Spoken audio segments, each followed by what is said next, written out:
नमस्कार दोस्तों, मैं हूं सुरेश गुप्ता। आप सभी का स्वागत है इस मेरे चैनल पर। दोस्तों, पिछले वीडियो में हमने आपको बताया था बैकग्राउंड की इम्पॉर्टेंस के बारे में। बैकग्राउंड कितना इम्पॉर्टेंस होता है ये तो आप जानते ही हैं कि बिना बैकग्राउंड के आपके सिर्फ फोरग्राउंड जो है आपका सब्जेक्ट जो होता है पिक्चर में खूबसूरती नहीं ला सकता। तो पिछले वीडियो में हमने आपको वेडिंग फोटोग्राफी में बैकग्राउंड के बारे में बताया था। आज इस वीडियो में हम आपको इवेंट फोटोग्राफी में बैकग्राउंड को किस तरह से इम्पोर्टेंस देते हैं उसके बारे में बात करेंगे। तो दोस्तों, वीडियो को शुरू करते हैं। मान लीजिए अगर आप किसी इवेंट में फ़ोटो लेने गए हैं, इवेंट मतलब आप किसी कॉलेज का एनुअल फंक्शन है या कोई कन्वोकेशन है, कोई प्राइज़ डिस्ट्रीब्यूशन सेरेमनी है, कोई डिबेट कंपटीशन है या कोई बढ़िया सिंपोजियम चल रहा है, कुछ भी ऐसा किसी ऑर्गेनाइजेशन का प्रोग्राम चल रहा है, कॉरपोरेट इवेंट चल रहा है, कोई किसी बड़ी कंपनी का कोई गैदरिंग चल रही है, वहाँ अगर आप फोटोग्राफी करने गए हैं तो वहाँ आपकी सबसे बड़ी जिम्मेदारी बनती है कि आपके क्लाइंट और आपके जो पार्टिसिपेंट्स हैं जब भी वो फ़ोटो उठाएं उनको देखते से पता चल जाए कि वो किस इवेंट की फ़ोटो है। और ये जिम्मेदारी आपकी है कि आप जब भी कोई फ़ोटो लेंगे तो आपका बैकग्राउंड ऐसा होना चाहिए जो खुद कहानी कह रहा हो कि ये फ़ोटो किस इवेंट या किस ओकेज़न की खींची गई है। तो इसका मतलब ये हुआ कि मान लीजिए आपने किसी स्पीकर की डायस पे पोडियम पे स्पीच देते हुए फ़ोटो ली है, तो जब आप उसकी फ़ोटो लेते हैं तो बहुत सारे लोग क्या करते हैं, क्लोज़अप ले लेते हैं उनका। खाली माइक आता है, डायस आता है और स्पीकर जो है भाषण देता हुआ सुनाई दिखाई देता है। ऐसी पिक्चर से कोई फ़ायदा नहीं, क्योंकि ये वाली फ़ोटो तो कहीं भी खींची जा सकती है। जब भी आप कोई स्टेज पिक्चर्स लेते हैं, कोई एक किसी जगह पे मान लीजिए कोई फंक्शन है, कोई डिग्निटरी कुछ बोल रही है या कोई भी कुछ कह रहा है, तो उसके लिए पूरा वहाँ का माहौल उस फ़ोटो में आना चाहिए। तो उसके लिए सबसे ज़रूरी ये है कि बैकग्राउंड में अगर कोई बैनर लगा हुआ है वो बैनर आपके फ़ोटो में ज़रूर आना चाहिए। नॉर्मली जो बैनर होता है लोग पोडियम पे भी लगा के रखते हैं।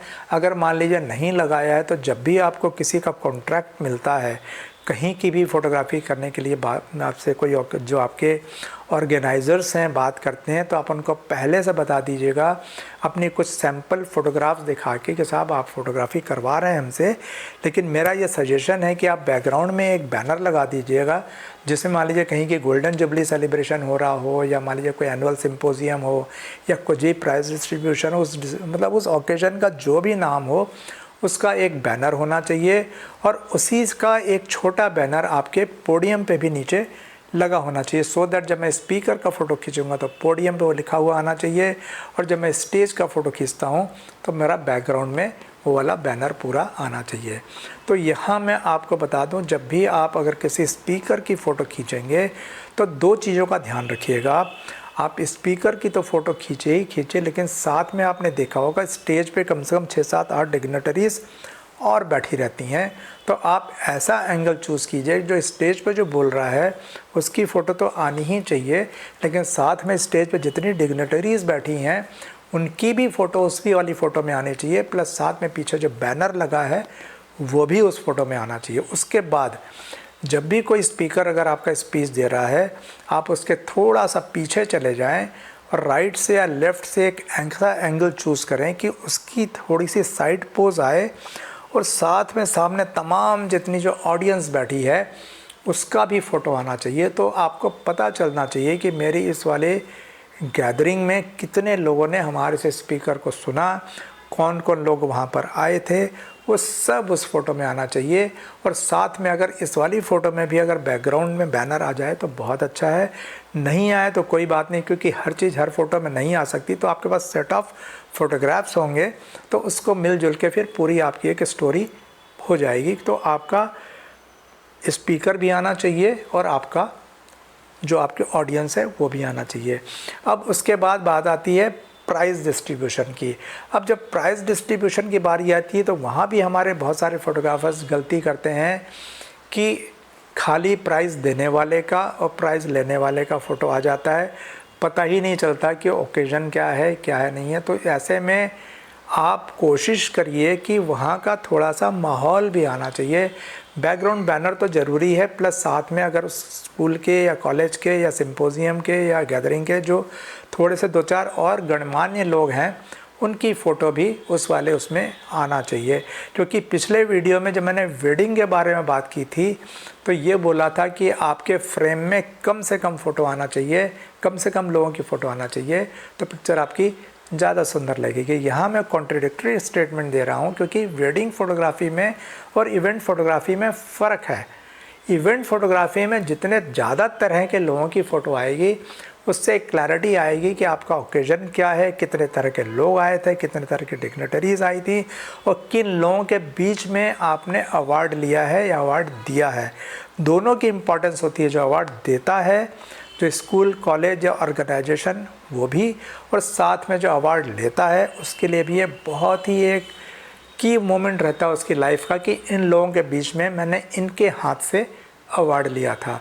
तो ये 2 चीज़ों का ध्यान आपको बहुत रखना है, अवार्ड देने वाला, अवार्ड लेने वाला, और साथ में बाकी लोगों का भी पूरे माहौल के साथ में फ़ोटो आना चाहिए।